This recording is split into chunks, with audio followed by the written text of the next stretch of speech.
সাবুদানার মজার ডেজার্ট একটি recipe share করব। মন প্রাণ কলিজা ঠান্ডা করার মতো সাবুদানা দিয়ে মিষ্টি রেসিপি শেয়ার করব। আশা করি রেসিপিটি আপনাদের ভালো লাগবে। এই সাবুদানা দিয়ে যে এত মজার একটি ডেজার্ট তৈরি করা যায় সেটি আসলে আমরা কেউই জানি না। তাই আজ এই রেসিপিটি ফলো করে আপনারাও বাসায় এভাবে ডেজার্ট তৈরি করে মন প্রাণ কেড়ে নেন পরিবারের। তাহলে চলুন ভিউয়ার্স দেখে নেওয়া যাক। এখানে আমি সাবুদানা নিয়ে নিলাম একটা প্লেটে।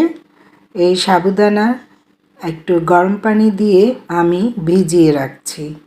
আরেকটি প্লেটে নিয়ে নিলাম সাবুদানা, সেটিও আমি একটু ফুড কালার মিলিয়ে গরম পানিটা দিয়ে দিলাম।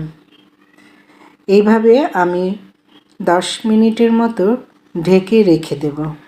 ঢাকনা খুলব। এবার দেখুন এরা কতটা ফুলে উঠেছে আর নরমও হয়েছে। এদেরকে আমি ভালো করে কষলিয়ে নেব আর স্বাদ মতো একটু চিনি দিয়ে দেব। চিনিটা আপনারা আপনাদের টেস্ট অনুযায়ী কম বেশি করে দিয়ে নেবেন। দেখুন আমি চটকে নিচ্ছি হাতে ঘি মেখে।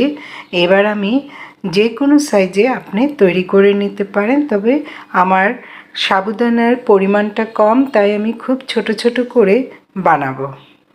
হাতে ঘি অথবা পানি লাগিয়েও করতে পারেন, যেভাবে আপনার সুবিধা। এভাবে গোল গোল করে আমি একটি প্লেটে বানিয়ে রাখলাম।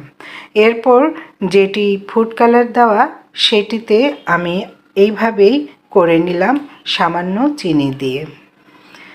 তৈরি হয়ে গেল। এগুলো আমি পাশে রেখে দিলাম।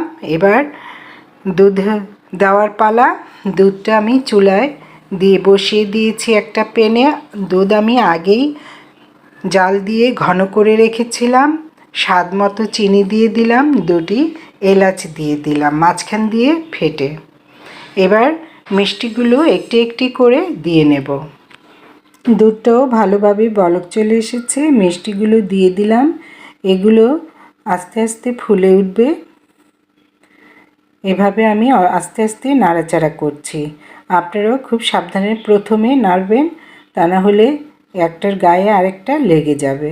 দেখুন ফুলে কতটা বড় হয়েছে।